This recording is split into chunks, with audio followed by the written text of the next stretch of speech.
Hello, another homework lesson for you. I had somebody ask me about what to do for warm-ups, and I thought maybe I should demonstrate a few things that we do. I'm going to do a couple from standing, then I'm going to do a couple from the floor. I'm going to back up a little bit so I can get better in frame. I know we do a few different things in class. You're welcome to do any of the things you remember from class. If you're looking for a simple kind of warm-up and strengthening thing to do, there are a few exercises that you will probably see on your tests. We like to do these a lot on our gut test and our black belt tests. Start with just a simple lunge where you step forward and squat down and switching legs. So going from the side.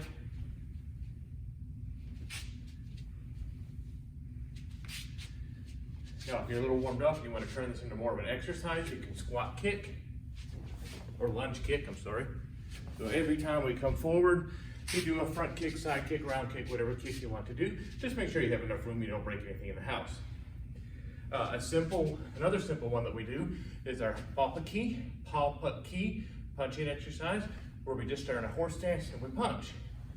Now you want to turn it into a little bit more of a stretch, go to Yuk Soo. Yuk Soo is knife hand block, reverse punch. Knife hand block, reverse punch. The hand I just punched with, I come across and block and punch. Block and punch.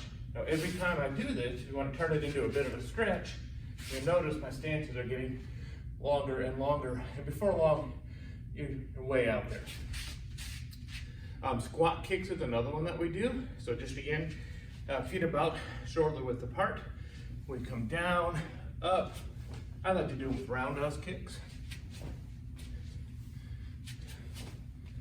And do several of those, 10, 15, 20. You want to really do it 50, but do some of those. So these are a few things that we can do from our standing positions. From down on the ground or the floor, push-ups. Those are probably one of the biggest things you need to work on. Remember that for your black belt test, you're going to have to be able to do 50 continuous push-ups. So for us to do a push-up, we like to have one hand under each shoulder.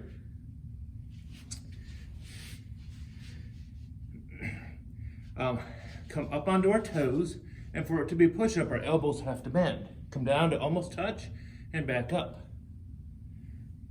You want to make it harder, change the position of your hands. You can make a diamond, come into the center, and from here, and back up. Much more challenging. You can also try them on your fingers. Traditionally, in Tang Soo Do, we also did them on our knuckles. I don't like to see our younger people under about 16 or so doing knuckle push-ups. Your hands and your bones are still developing, and you don't need to damage those. So from the side, keeping your back straight. That's not a push-up, and that's not a push-up. Bend the elbows, down and up. Another fun thing to do is simply to hold yourself there in a plank. Or come down to your elbows.